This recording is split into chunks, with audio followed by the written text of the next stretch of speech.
આગળ વાત કરીએ અમરેલીની તો અમરેલીમાં બંધને મિશ્ર પ્રતિસાદ મળ્યો છે। સવારે વિપક્ષના નેતા પરેશ ધાનાણીની વેપારીઓને બંધ કરવાની અપીલ કરવા માટે નીકળ્યા હતા, ત્યારે પોલીસે ધાનાણીની અટકાયત કરી હતી, જે બાદ ભાજપના નેતા દિલીપ સાંઘાણી સાયકલ પર સવાર થઈને લોકોને બંધના સમર્થન ન આપવાની અપીલ કરવા માટે નીકળ્યા હતા।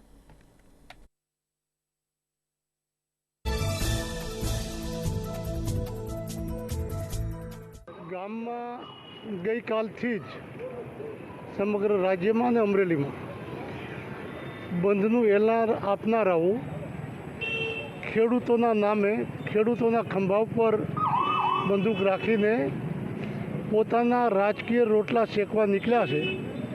એ વેપારીઓને, ખેડૂતોને, આમ જનતાને ખબર પડી ગઈ છે અને ખુલ્લું રાખવા માટે સ્વયં ગ્રામજનોએ, વેપારીઓએ, ખેડૂતોએ, એપીએમસી, સહકારી બેન્કો અને તમામ સહકારી સંસ્થાઓએ નિર્ણય જે કર્યો હતો એનું નિરીક્ષણ કરવા માટે આજે હું બજારમાં સાયકલ માટે એટલા માટે નીકળ્યો છું। ચાલીને જાઉં તો 144ની કલમ છે, સ્વાભાવિક પ્રમાણે 1 કરતાં 4 વધારે અમારી જોડે ચાલવામાં થઈ જાય, કાનૂન ભંગ થાય તો કાયદાનું પાલન થાય, નિરીક્ષણ થાય, એટલે સાયકલ લઈને હું બજારમાં નીકળ્યો છું।